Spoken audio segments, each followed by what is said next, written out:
Alors l'opération qu'on est en train de faire aujourd'hui, on tire les plastiques pour préparer la plantation de pépinière. Donc là on a un système GPS au RTK, donc 1 cm et demi de précision. Cela va nous permettre de mieux rationaliser les travaux durant l'été, donc tout ce qui est sarclage, cisaillage et tout ce qui est herbicide aussi.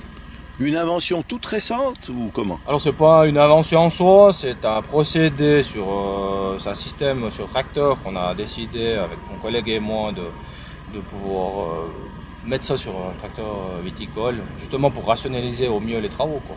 Mais si j'ai bien compris, vous êtes le seul, en tout cas dans la région, voire en tout cas dans tout le canton, à utiliser ce procédé. Alors en Valais, je sais qu'il y a un autre tracteur qui est équipé de ce GPS, mais au niveau des pépinières, à mon avis, on doit être le seul à tirer le plastique. Ça pourrait s'utiliser aussi pour d'autres cultures que la vigne Bien aussi? sûr, donc avec ce système-là, on pourrait éventuellement planter une vigne, tout ce qui est travaux de sol, et travaux divers, quoi. Du moment qu'on a un système GPS, ça nous permet de faire tout ce qu'on veut, quoi. Tout le monde connaît l'application GPS pour le guidage des véhicules, ce système mis au point par le département de la Défense des États-Unis d'Amérique. Mais bien d'autres applications existent dans le domaine de l'agriculture. Pour améliorer la rentabilité de leurs pépinières, messieurs Burin, Paul Maurice et Vergère Mathieu ont eu l'idée de faire appel aux techniques les plus modernes d'une application GPS adaptée à leur domaine viticole et déjà bien répandue dans les exploitations étrangères de grande taille, que ce soit pour les céréales, les légumes ou la vigne. La plantation se fait en ligne parallèle. Les machines qui arpentent la surface vont faire des va-et-vient selon le dessin présenté. Le terrain a la configuration suivante. Point 1. Au centre de chaque ligne, un petit monticule et de chaque côté, une petite dépression de terrain qui permet de circuler à pied ou avec les roues d'un véhicule. Point 2. Un tapis en plastique perforé de trous est placé sur ce monticule. En dessous, un circuit de tuyaux pour ramener l'eau, les herbicides, les engrais, etc. Point 3. Recouvrement de terre sur les côtés pour éviter que le tapis ne se déplace. Dans chaque trou, on placera une barbue. Le terrain doit être géolocalisé, soit dans ce cas, il faut connaître les coordonnées, latitude et longitude, des 4 angles vu qu'il s'agit d'une surface rectangulaire. Une balise RTK GPS fixe sur le toit du tracteur fait le relais avec le satellite avec une précision de 15 mm grâce à un logiciel très performant qui évite d'avoir en plus une balise fixe sur le sol. Il y a un rouleau de plastique noir de 75 cm pour faire la plate-bande et dessous on met un goutte à goutte pour les arrosages. Lorsque le tracteur est en bout de ligne, son chauffeur se déconnecte du GPS, tourne son véhicule de 180 degrés, mais ensuite, le GPS étant à nouveau reconnecté, le véhicule se place de lui-même au bon endroit, c'est reparti pour une ligne. Les roues placées en biais à l'arrière de la remorque vont permettre de ramener la terre pour couvrir le plastique. Si ce système a un coût actuellement assez élevé et qu'il convient à des exploitations de taille moyenne ou grande sur des terrains peu accidentés, il faut considérer les avantages. Premièrement, gain de temps. La machine travaille plus vite que l'homme et elle ne passe pas 2 fois au même endroit. Deuxièmement, gain d'argent, car moins de carburant utilisé, moins de gaspillage de semences ou de produits phytosanitaires. Troisièmement, possibilité de travailler même par mauvais temps, pluie ou brouillard, mais également la nuit. En effet, l'écran est très lumineux, résistant au choc et à l'eau, il est anti-reflet. Le système de guidage hydroélectrique agit sur l'essieu avant, libérant ainsi le conducteur de cette tâche de conduite fatigante et lui permettant de consacrer son attention sur la qualité du travail fourni. Le système est plus performant qu'un ancien qui agissait sur le volant. Le tracteur peut être attelé à diverses remorques selon les activités demandées.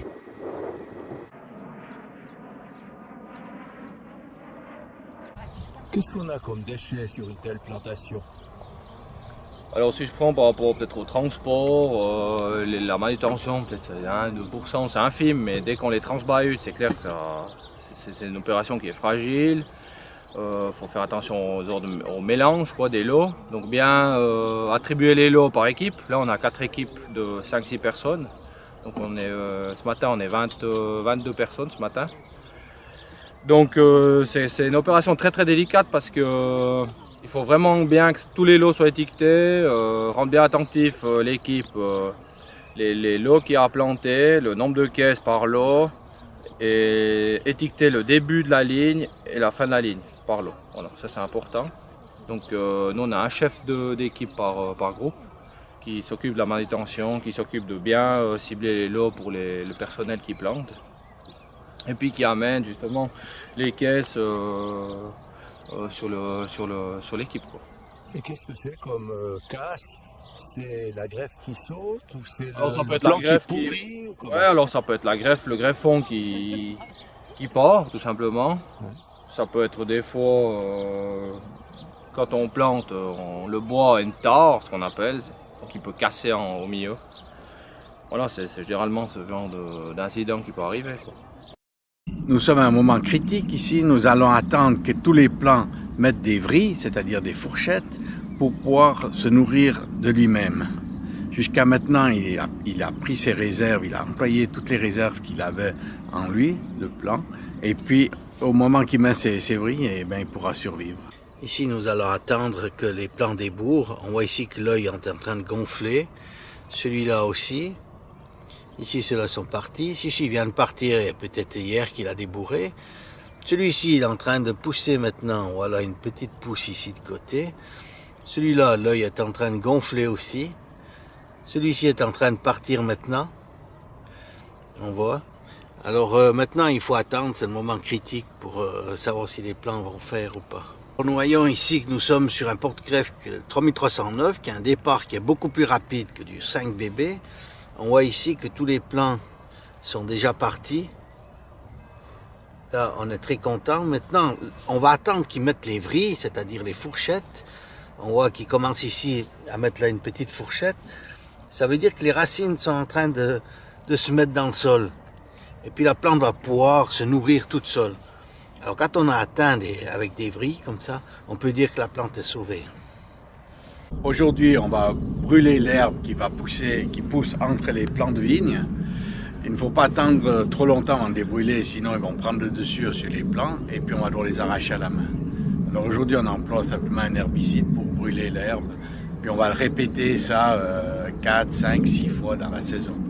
Avec une herbe comme ça, on voit d'ici 2 jours ou 3 jours, comme ils annoncent très chaud, elle va pousser, elle va grandir facilement de 10 cm, elle va se trouver là-haut.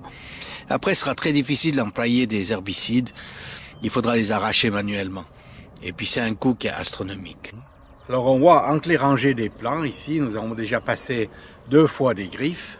Là, c'est monté directement sur le tracteur. On arrive à griffer 3 lignes à la fois, ce qui nous permet d'éviter d'emploi d'herbicides.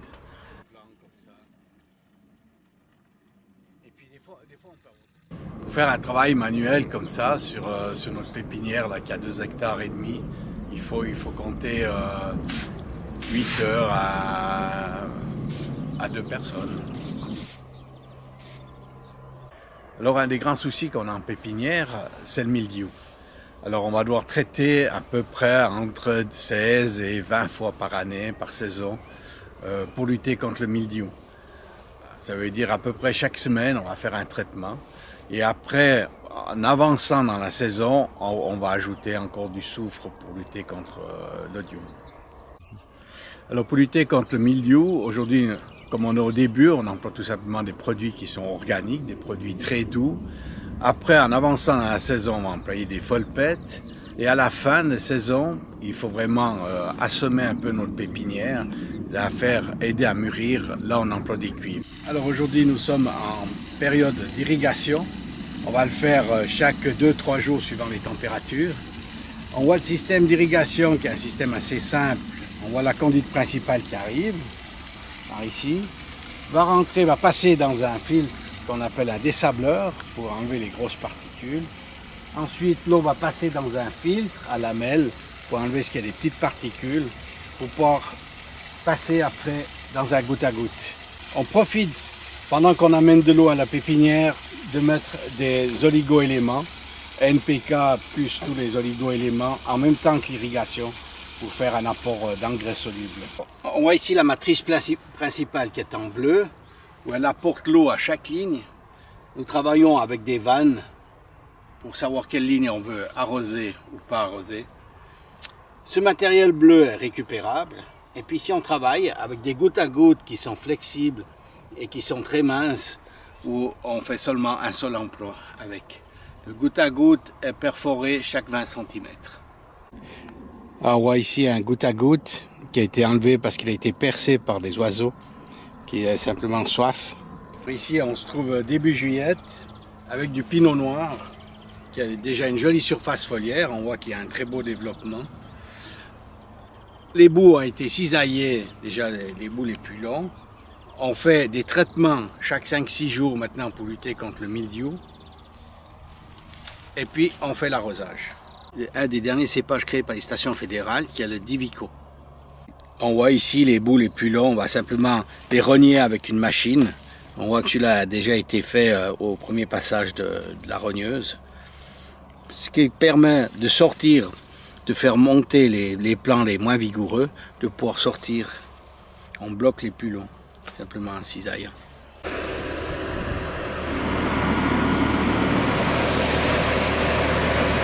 Donc là, on effectue un traitement phytosanitaire contre le mildiou principalement et le dium. Cette opération se répète chaque semaine. Bon là, il y a une pression assez forte de mildiou, donc on a assez serré les traitements chaque 4-5 jours. Donc on fait de préférence le matin pour éviter le vent. Donc bon, ce matin il souffle un tout petit peu, donc on va essayer d'attendre un petit peu qu'il se calme. Mais on essaye de faire toujours le matin aussi par rapport aussi à la chaleur. Donc jamais effectuer des traitements phytosanitaires plus de 25 degrés à cause de risque de brûlure ou de folletage comme ça. Surtout que la pépinière est très sensible, donc les feuilles seraient les premières à être désavantagées par rapport à ça. On essaie de faire ça avec des produits quand même de contact ou systémiques. Si la pression est faible, on utilisera plus des produits de contact. Déjà en début de saison, on utilise des produits de contact pour commencer en douceur sur le végétal. Puis ensuite, on essaiera, selon les conditions climatiques, d'utiliser des produits systémiques. Par exemple, s'il y a des pluies, on essaiera de prendre un produit systémique pour qu'il rentre et qu'il pénètre bien dans la plante. Ce produit, c'est relativement garanti ou c'est simplement pour freiner le processus? Non, ces produits, c'est quand même garanti. Donc ils ont pour but quand même de tuer le spore du champignon, quoi. Alors là, on traite avec un système type canon pneumatique. Donc c'est un avantage parce qu'il y a un grand débit d'air, donc il y a un grand brassage d'air, grand brassage des feuilles. Donc le système, c'est le volume d'air qui fait péter la gouttelette sur le végétal. Donc on travaille avec très peu de pression. Et, donc c'est le support, l'air est le support pour le produit. Alors toutes les 12 lignes, on fait des blocs de 12 lignes, toutes les 12 lignes on fait un passage pour le tracteur pour permettre de bien croiser. Donc là on a 12 lignes, 12 mètres. Donc les fenêtres de pulvérisation reviennent relativement très serrées. Donc s'il souffle, il y a une dérive importante. S'il fait chaud, le produit il monte, donc il va plus sur le végétal. Alors, puis s'il pleut, voilà, on ne peut pas réaliser le traitement. Donc les conditions favorables, c'est tôt le matin, donc quand il ne souffle pas. Et s'il y a des températures basses, encore mieux, donc le produit il descend. Le principal problème que l'on a avec la mécanisation, c'est le réglage très précis des buses afin de gicler de façon égale la première et la dernière rangée concernées. Les traitements en pépinière, on les fait avec nos propres appareils, c'est-à-dire cette année c'est la première fois qu'on fait avec un turbo, un canon. Ce qu'il faut être, c'est très réactif en pépinière. Ça veut dire que si on voit de la maladie, il ne faut pas attendre 10 jours avant de réagir, il faut le faire tout de suite. C'est pour ça qu'on préfère être équipé même que de faire des traitements par hélicoptère par exemple, ou d'autres moyens d'intervention. En pépinière, on va faire à peu près 15, 17 ou 18 traitements dans une saison entre le mois fin mai et 20 septembre. Et pour une vigne, c'est à peu près combien? Alors pour une vigne, ça va faire 6 ou 7 traitements pour une vigne. Alors la principale maladie qu'on a en pépinière, c'est le mildiou. Alors on voit ici, il a été traité la dernière fois, on voit que ça commence à brûler, le mildiou, et on voit ici qu'il est en train de sporuler encore. Alors c'est pour ça qu'on resulfate chaque 5-6 jours, on est obligé de retraiter. Dans les traitements pour la pépinière, on va devoir incorporer 2 fois un insecticide pour traiter contre la Cicadelle Titanus scaphoideus, qui est le vecteur de la flavescence dorée. Là, nous recevons des ordres des offices fédéraux pour nous indiquer exactement les jours d'intervention. Et ça se fait combien de fois par année? 2 fois par année avec un insecticide.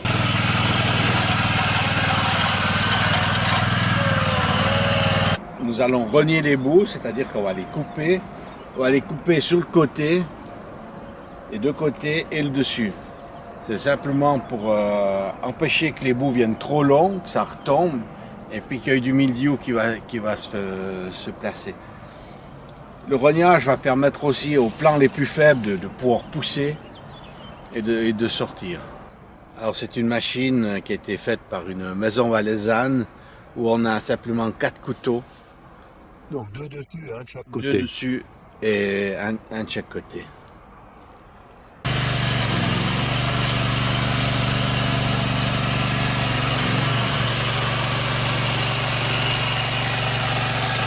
Pépinière, savoir si sur le plan variétal tout est en ordre, et puis contrôle des étiquettes, du marquage des plants, du plan de la pépinière pour être prêt pour l'arrachage. Le contrôle variétal se fait avant de couper les bouts. C'est pour permettre de regarder les apex, savoir si s'il n'y a pas de mélange de cépages sur la pépinière. Alors on voit ici 2 cépages différents. On voit du chasselas, on voit que les feuilles un peu dorées. On voit les belles vrilles là. Et puis ici un cépage, le cornalin, qui est un cépage autochtone valaisan, où on voit qu'il y a un bourgeonnement qui est en crosse. On voit simplement que ça redescend au lieu de pousser droit comme le chasselas. Le bourgeonnement est vert. Les apex, on voit ici qu'ils sont très frais, très beaux. Voilà, 2 cépages différents. Vous pouvez me dire ce que vous avez fait, alors je vous écoute. Allez-y.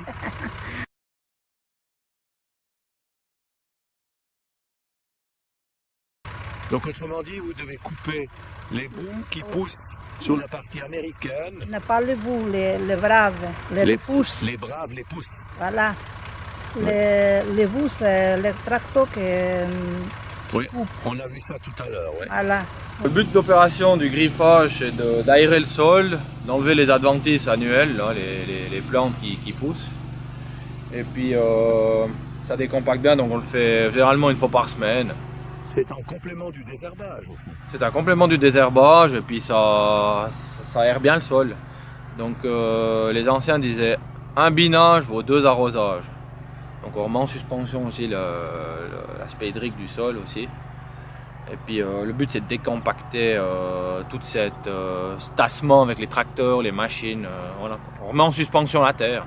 Et ça dépend du type de sol qu'il faut faire plus ou moins souvent, selon que c'est sablonneux ou comme ça. Alors bien sûr, donc plus on a un sol qui est lourd, je dirais, il faudrait aérer beaucoup plus souvent parce que ça tasse beaucoup plus.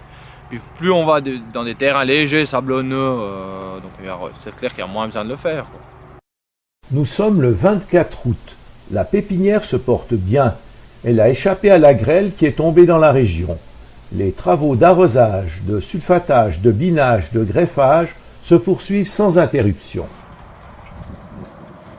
Nous sommes le 7 novembre. La plantation a reçu les meilleurs soins jusqu'à présent. C'est le moment de ramasser le fruit du labeur. Tout le monde est à l'œuvre en ce beau jour d'automne. Autrefois, jusqu'à la fin des années 80, cette opération était réalisée manuellement. L'agriculteur prenait son piochard et y allait gaiement. Aujourd'hui, tout est mécanisé. Les plants sont arrachés par la machine, les ouvrières doivent encore les trier et les mettre en fagot pour leur préparation définitive.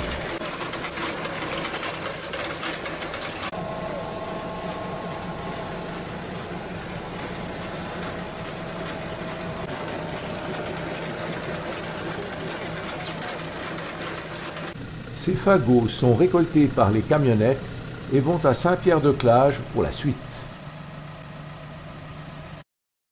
Alors ici, nous stockons le matériel qu'on a arraché de pépinière. Nous le stockons d'après les variétés. On les sépare par des bandes de plastique ou de tissu, de jute. Et puis on entrepose ça dans cette chambre froide qui est climatisée à 3 degrés, avec un taux d'humidité qui est le plus élevé possible. Ça, c'est la première étape. Pliage des plants. On va regarder déjà l'enracinement. Il faut que l'enracinement ait eu tout le tour.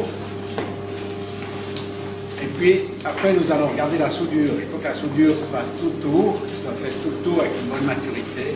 Et après, on va tester, on appelle ça le coup de pouce. On va tester la tête du plant. On voit la soudure ici, tout le tour de la barbue. C'est très bien fait, belle maturité, superbe plant. Alors, ces plants sont triés dès qu'ils sont triés, ceux qui sont valables, prêts pour passer à la taille, on va les stocker là dans un chevalet. Alors à la deuxième étape, ici nous avons taillé le plant.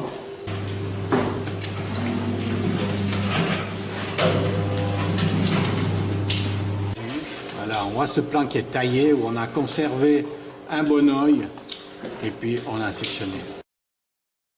Alors on passe à la troisième étape où on va passer nos plants, les plonger dans une cire. C'est très rapide comme opération. C'est simplement pour les protéger du dessèchement pendant l'hiver. Les plants sont ensuite assemblés en fagots de 25 et attachés en vue de leur stockage, bien entendu par catégorie.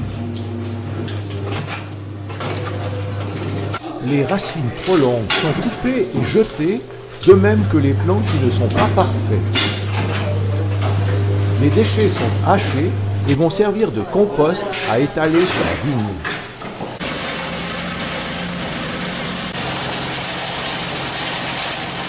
Donc les paquets arrivent comme ça en paddocks. Alors premièrement, on va les acclimater dans de l'eau. Donc on les trempe bien pour les acclimater. Voilà.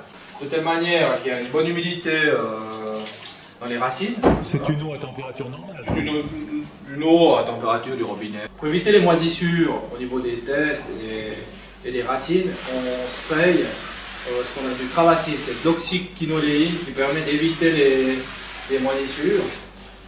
Donc bien sprayer les deux côtés du plant pour qu'il y ait une homogénéité du travacide. Ensuite, quand on a passé au travacide, on met en carton, soit en quantité par 250, ça dépend la grosseur du porte-greffe, enfin, du plant en général. Alors soit on stocke 8 paquets ou 10. Carton à l'intérieur, on a un sac plastique pour garder l'humidité. On respraye un peu de travacide, voilà. Ensuite on ajoute dans le carton du polytère.